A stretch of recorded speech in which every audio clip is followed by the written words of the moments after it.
Hello friends, welcome to Knowledge Share. I am Yogita and today we will study principles of management, in which our topic is Fayol's principles of management.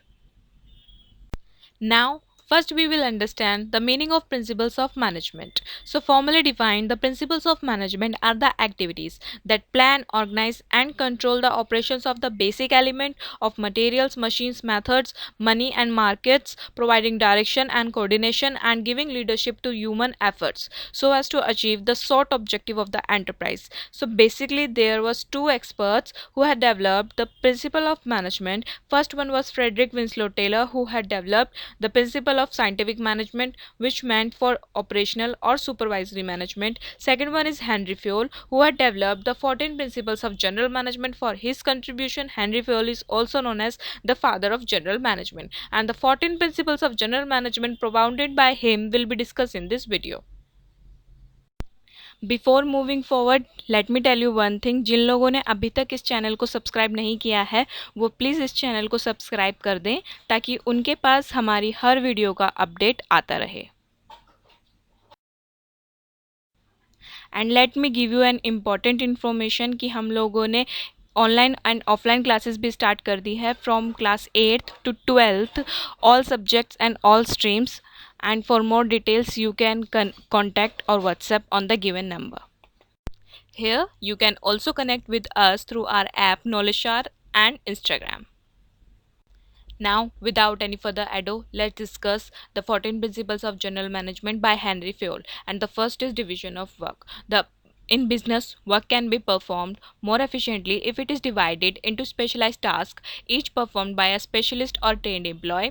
This results in efficient and effective output. Thus, in a company, we have separate departments for finance, marketing, production, and HR development, etc. All of them have specialist person. Collectively, they achieve production and sales target of the company.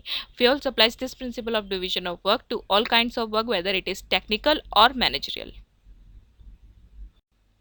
Next is authority and responsibility. First, you need to understand the meaning of authority and responsibility to understand this principle. Authority refers to right to command and receive obedience from subordinate. So ये एक तरीके की power होती है. On the other side, responsibility is the obligation to perform the task on the time. So authority is the right to give orders and obtain obedience, and responsibility is the corollary of the authority. The two types of authority are official authority, which is authority to command, and personal authority, which is authority of the individual manager. There should be balance between authority and responsibility. An organization should build safeguard against abuse of managerial power. At the same time, a manager should have necessary authority to carry out his responsibility. So principle यही कहता है, there should be a balance between authority and responsibility. Next is discipline. Discipline, we all know, is the obedience to organizational rules and employment agreements which are necessary for the working of the organization. According to Fayol, discipline requires good superiors at all levels, clear and fair agreements, and judicious application of penalties. Next principle is unity of command. So unity of command says there should be one and only one boss for every individual employee. If an employee gets order from two superiors at the same time, the principle of unity of command is violated. The principle of unity of command states that each participant in a formal organization should receive orders from and be responsible to only one superior. Dual subordination should be avoided. This is to prevent confusion regarding tasks to be done. So इधर मैं आपको बताऊं कि superior और subordinate क्या होता है.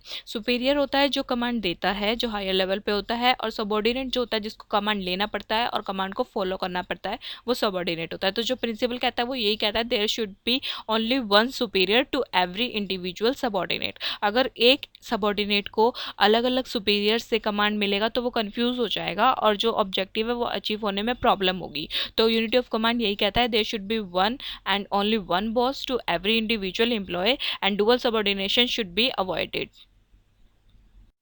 Next is unity of direction.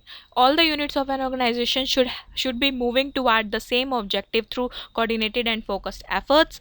Each group of activities having the same objective must have one head and one plan. This ensures unity of action and coordination. It means पूरे organisation का एक same objective होगा जिसको लेकर वो चलेंगे. किसी का भी कोई इंडिविजुअल ऑब्जेक्टिव नहीं होगा, कोई इंडिविजुअल टारगेट नहीं होगा.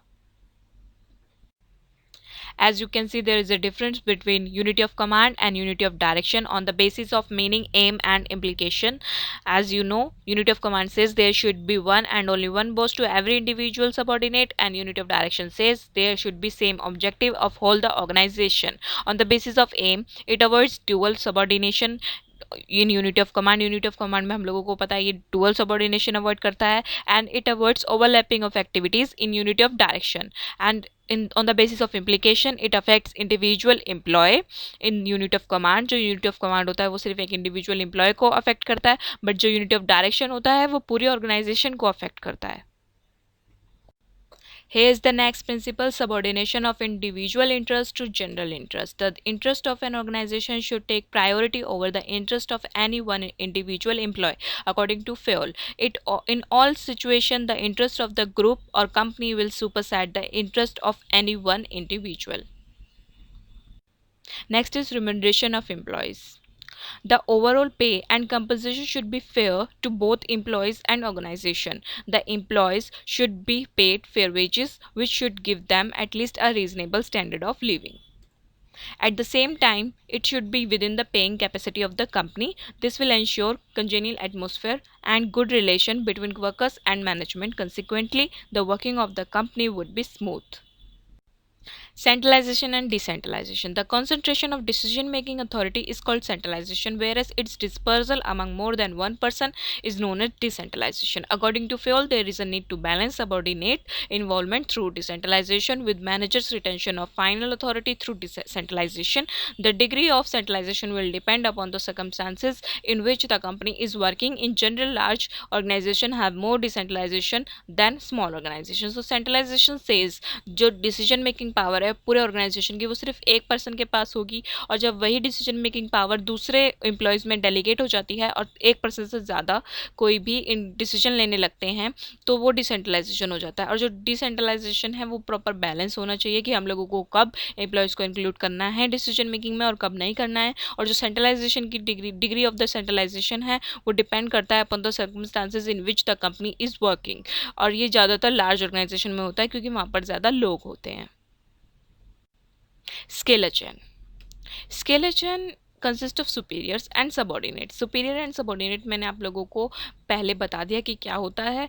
The formal lines of authority from highest to lowest ranks are known as scalar chain. और इसी की जो फॉर्मल लाइन होती है हमारी कॉन्टैक्ट करने की सुपीरियर टू सबऑर्डिनेट की, इसी को हम लोग स्केलर चेन बोलते हैं. According to Fayol, organization should have a chain of authority and communication that runs from top to bottom, और ये सिर्फ टॉप टू बॉटम होती है, and should be followed by manager and subordinate, और manager और subordinate को इसे follow करना चाहिए. This chain should not be violated in the normal course of formal communication. However, if there is a emergency, then an employee can directly contact to a other through gangplank. और अगर कोई emergency आ जाती है by chance तो इतना time नहीं होता है कि हम लोगों को स्केलर चैन के थ्रू हम लोग कांटेक्ट करें, तो डायरेक्टली एक एम्प्लॉय दूसरे एम्प्लॉय को, चाहे वो कोई से भी लेवल का हो, उसको डायरेक्टली कांटेक्ट कर सकता है. उसको हम लोग गैंग प्लान कहेंगे, और वो गैंग प्लान के थ्रू डायरेक्टली कांटेक्ट कर सकता है if there is an emergency, जैसा कि आप इन डायग्राम में देख सकते हैं.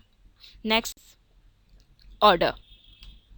According to Fayol, people and material must be in suitable places at appropriate time for maximum efficiency. The principle states that a place of everything and everyone in his place essentially means orderliness. If there is a fixed place for everything and it is present there, then there will be no hindrances in the activity which will lead to increased productivity. Equity. So equity says kindliness and justice in the behavior of manager towards workers. This will ensure loyalty and devotion. Fayol does not rule out use of force. Sometimes there should be no discrimination against anyone on the basis of sex, religion, language, caste, belief, or nationality. Stability of personnel. So stability of personnel says the personnel should be selected and appointed after due and rigorous procedure, but once selected they should be kept at their post or position for a minimum fixed tenure. They should have stability of tenure. They should be given reasonable time to show result. Any advocism in this regard will create instability or insecurity among employees that they would tend to leave the organization. Recruitment, selection and training cost will be high. So stability in tenure of personnel is good for the business. So stability of personnel यही कहता है अगर हम लोग किसी भी employ को एक प्रॉपर प्रोसीजर के बाद अपने ऑर्गेनाइजेशन में सिलेक्ट कर रहे हैं, उसको अपॉइंट कर रहे हैं, तो there should be a fix tenure. उसको एक फिक्स टेन्योर तक हम लोगों को अपॉइंट करना चाहिए, जो कि मिनिमम फिक्स टेन्योर होना चाहिए. अगर हम लोग उसको किसी भी टेम्प्रेरी बेसिस पे अपॉइंट करेंगे तो उसको अपनी जॉब जो है वो सेफ़ नहीं लगेगी और ना ही उसको अपना करियर सेफ लगेगा और उसको ऑर्गेनाइजेशन छोड़ने का मन करेगा. और अगर वो बाई चांस ऑर्गेनाइजेशन छोड़ के चला जाता है तो जो रिक्रूटमेंट सिलेक्शन का प्रोसेस होगा वो ऑर्गेनाइजेशन को ही हाई होगा दोबारा से. तो ये दोनों के लिए ही फेयर होता है और दोनों के लिए ही सही होता है. So stability in tenure of personnel is good for the business. Next is initiative. Workers should be encouraged to develop and carry out their plans for improvement according to Fayol. Initiative means taking the first steps with self-motivation. It is thinking out and executing the plan. It is one of the traits of an intelligent person, but it does not mean going against the established practices of the company for the sake of being different. So here is the last principle of 14 principle of general management by Henry Fayol, E spirit de corps. Management should promote a team spirit of unity and harmony among employees according to Fayol. Management should promote teamwork, especially in large organizations, because otherwise objective would be difficult to achieve. A manager to replace I with we in all conversation with workers to foster team spirit. So ये थे 14 principles of general management by Henry Fayol. Thank you for watching.